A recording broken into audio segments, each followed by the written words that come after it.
Découvrez le secret de David et Jonathan. Imaginez ceci. Vous êtes David, un jeune guerrier, soudainement la cible de la jalousie mortelle d'un roi. C'est exactement ce qui se passe dans le premier livre de Samuel, chapitre 19, chapitre 20. Saül, le roi, est consumé par l'envie. Il ordonne à ses serviteurs de tuer David. Mais David a une arme secrète, l'amitié. Jonathan, le propre fils de Saül, et l'ami le plus proche de David, intervient. Il défend David, persuade Saül de jurer de ne pas lui faire de mal.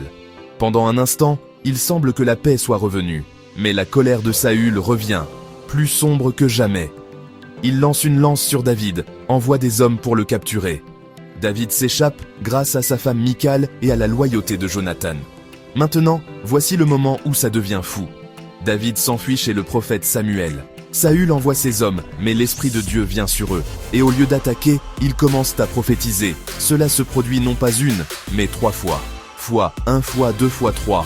Même Saül lui-même est submergé, prophétisant au lieu de faire du mal à David. C'est un signe clair. Dieu protège David, quoi qu'il arrive. Au chapitre 20, l'histoire se concentre sur le lien entre David et Jonathan. David est désespéré. Il a besoin de savoir si Saül veut toujours sa mort. Jonathan promet de le découvrir. Ils mettent au point un signal secret pour avertir David si le danger est proche. La loyauté de Jonathan brille.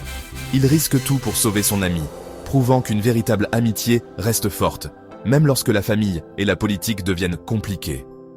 Ces chapitres parlent de bien plus que du danger. Ils parlent de jalousie de protection divine et du pouvoir d'une amitié loyale. Peu importe à quel point les choses devenaient sombres, Dieu était fidèle à David, le guidant vers sa destinée. Si vous voulez plus d'histoires bibliques épiques et d'inspiration, n'oubliez pas de vous abonner à Jésus-Christ Pain de Vie. Et si vous avez des questions, contactez-nous à jesuschristpaindevie.com. Soyez bénis.